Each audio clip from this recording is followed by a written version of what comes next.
Hi friends, ಇವತ್ತು ಸುಲಭವಾಗಿ ಮನೇಲಿರುವಂಥ things use ಮಾಡಿ ಮಾಡುವಂಥ ಒಂದು ಸ್ವೀಟ್ ರೆಸಿಪಿ ಮಾಡ್ತಾ ಇದ್ದೀನಿ. ಈ ದೀಪಾವಳಿಗೆ ಒಂದ್ಸತಿ ಟ್ರೈ ಮಾಡಿ ನೋಡಿ, ತುಂಬ ರುಚಿಯಾಗಿರುತ್ತೆ. ಹಾಗಾದರೆ ಹೇಗೆ ಮಾಡೋದು ಅಂತ ನೋಡೋಣ. ಬರ್ಫಿ ಮಾಡಲಿಕ್ಕೆ ನಾನೊಂದು 1/4 kg ಚಿರೋಟಿ ರವೆ ತೊಗೊಂಡಿದ್ದೀನಿ. ಇದನ್ನ ಸ್ವಲ್ಪ ರೋಸ್ಟ್ ಮಾಡ್ಕೊಬೇಕು. ಗ್ಯಾಸ್ ಆನ್ ಮಾಡಿಕೊಂಡು ಕಡಾಯಿ ಇಟ್ಕೊಂಡಿದ್ದೀನಿ. ಈಗ ಒಂದು ಅರ್ಧ ಕಪ್ಪಷ್ಟು ನಾನು ತುಪ್ಪ ತೊಗೊಂಡಿದ್ದೀನಿ. ಎಲ್ಲ ಒಂದೇ ಥರ ಕಪ್ಪಲ್ಲಿ ತೊಗೊಂಡಿದ್ದೀನಿ. 1 ಕಪ್ ರವೆಗೆ ಅರ್ಧ ಕಪ್ಪು ತುಪ್ಪ. ಅದರಲ್ಲಿ ಸ್ವಲ್ಪ ಹಾಕ್ಕೊಳ್ತಾ ಇದ್ದೀನಿ, ಒಂದು 2 ಸ್ಪೂನಷ್ಟು. ಹಾಗೆ ಬಿಡ್ತಾ ಇದ್ದೀನಿ. ನೆಕ್ಸ್ಟ್ ಲಾಸ್ಟಿಗೆ ಹಾಕ್ಕೊಳ್ಳಿಕ್ಕೆ 1 ಕಪ್ ಚಿರೋಟಿ ರವೆ. ಲೋ ಫ್ಲೇಮಲ್ಲೇ ಇಟ್ಕೊಂಡು ರೋಸ್ಟ್ ಮಾಡ್ಕೊಬೇಕು. ಕಲರ್ ಚೇಂಜ್ ಆಗೋ ತನಕ ರೋಸ್ಟ್ ಮಾಡ್ಕೊಳ್ಳೋದು ಬೇಡ. ಒಂದು 4 ರಿಂದ 5 ನಿಮಿಷ ರೋಸ್ಟ್ ಮಾಡ್ಕೊಂಡ್ರೆ ಸಾಕು. ಈ ರವೆ ಎಲ್ಲ ಒಂದು ಸ್ವಲ್ಪ ಅರಳ್ದಂಗೆ ಆಗುತ್ತೆ, ಅಲ್ಲಿ ತನಕ ರೋಸ್ಟ್ ಮಾಡ್ಕೊಬೇಕು. ಈ ಸ್ವೀಟಿಗೆ ಹಾಲ್ಕೋವಾ ಅಥವಾ ಕಂಡೆನ್ಸ್ಡ್ ಮಿಲ್ಕ್ ಏನು ಯೂಸ್ ಮಾಡ್ತಿಲ್ಲ, ಆದರೆ ತಿನ್ನಲಿಕ್ಕೆ ತುಂಬ ರುಚಿಯಾಗಿರುತ್ತೆ. ರವೆ ಎಲ್ಲ ಚೆನ್ನಾಗಿ ರೋಸ್ಟ್ ಆಗ್ತಾ ಇದೆ, ಒಳ್ಳೆ ಘಮ ಬರ್ತಾ ಇದೆ. ಗ್ಯಾಸ್ ಆಫ್ ಮಾಡ್ಕೊಂಬಿಡೋಣ. ಈ ಟೈಮಲ್ಲಿ 1/4 ಕಪ್ಪಷ್ಟು ಹಾಲು ಹಾಕ್ಕೊಬೇಕು. ಹಾಲು ಇದು ಸ್ವಲ್ಪ ಗಟ್ಟಿ ಹಾಲು, ಇದರಲ್ಲಿ ಕೆನೆ ಸಹ ಹಾಕ್ಕೊಂಡಿದ್ದೀನಿ.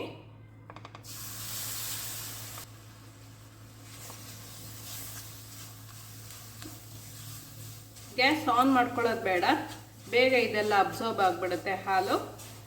ಇದು ಹಾಗೆ ಬೇಯಬೇಕು. ಆಫ್ ಮಾಡಿಕೊಂಡೇ ಹಾಕ್ಕೋಬೇಕು ಹಾಲನ್ನ.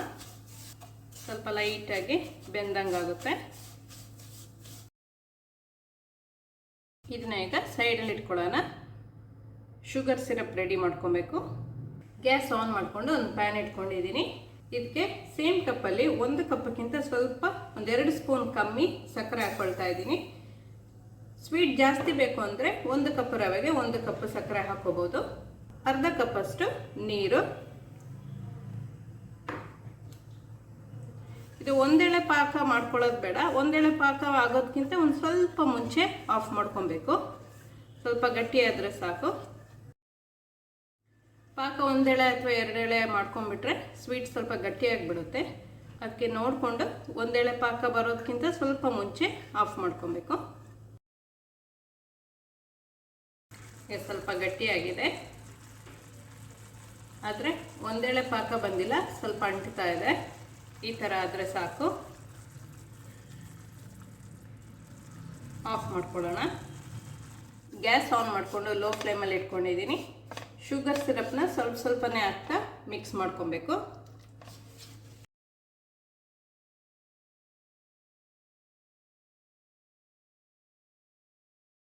ಎಲ್ಲ ಸೈಡ್ ಚೆನ್ನಾಗಿ ಮಿಕ್ಸ್ ಮಾಡ್ಕೊಳ್ಳೋಣ.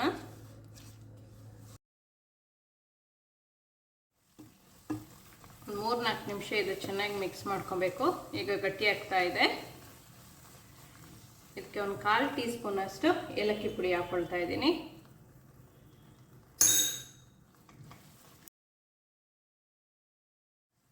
ಲಾಸ್ಟಿಗೆ ಹಾಕ್ಲಿಕ್ಕೆ ಒಂದು 2 ಸ್ಪೂನ್ ತುಪ್ಪ ಇಟ್ಕೊಂಡಿದ್ದೆ, ಅದನ್ನು ಹಾಕ್ಕೊಳ್ಳೋಣ.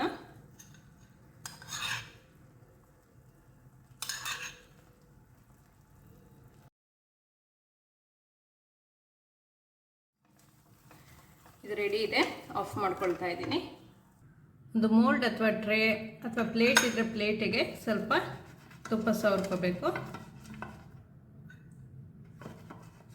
ಎಲ್ಲ ಕಡೆ ಚೆನ್ನಾಗಿ ಗ್ರೀಸ್ ಮಾಡ್ಕೊಳ್ತಾ ಇದ್ದೀನಿ. ಈಗ ಮೋಲ್ಡಿಗೆ ಹಾಕೊಳ್ಳೋಣ.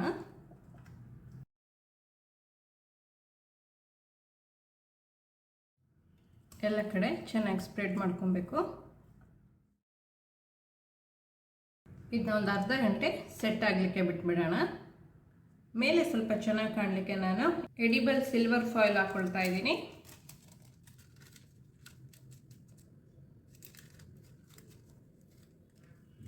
ಸ್ವಲ್ಪ ಪಿಸ್ತಾ. ಈಗ ಯಾವ ಶೇಪಲ್ಲಿ ಬೇಕು ಆ ಶೇಪಲ್ಲಿ ಕಟ್ ಮಾಡ್ಕೊಬೇಕು.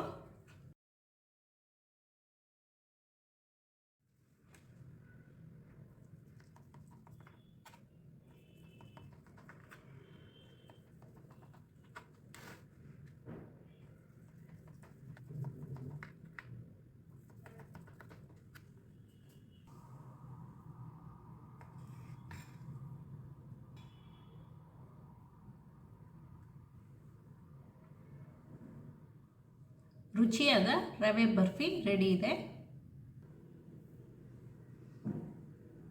ಸಾಫ್ಟಾಗಿ ತುಂಬ ಟೇಸ್ಟಿಯಾಗಿರುತ್ತೆ. ಈ ರುಚಿಯಾದ ಬರ್ಫಿನ ನೀವು ಸಹ ಮನೇಲಿ ಒಂದ್ಸತಿ ಟ್ರೈ ಮಾಡಿ ನೋಡಿ. ಮಾಡಲಿಕ್ಕೆ ತುಂಬ ಸುಲಭ. ಈ ವಿಡಿಯೋ ಇಷ್ಟ ಆದರೆ ಲೈಕ್ ಮತ್ತು ಶೇರ್ ಮಾಡಲಿಕ್ಕೆ ಮರಿಬೇಡಿ. ಈ ಚಾನಲ್ಗೆ ನೀವು ಇನ್ನೂ ಸಬ್ಸ್ಕ್ರೈಬ್ ಮಾಡಿಲ್ಲ ಅಂದರೆ ಸಬ್ಸ್ಕ್ರೈಬ್ ಮಾಡಿ. ಸಬ್ಸ್ಕ್ರೈಬ್ ಪಕ್ಕದಲ್ಲಿರುವ ಬೆಲ್ ಬಟನ್ ಪ್ರೆಸ್ ಮಾಡಿದರೆ ನನ್ನ ಹೊಸ ವಿಡಿಯೋ ನೋಟಿಫಿಕೇಷನ್ ನಿಮಗೆ ಬರುತ್ತೆ.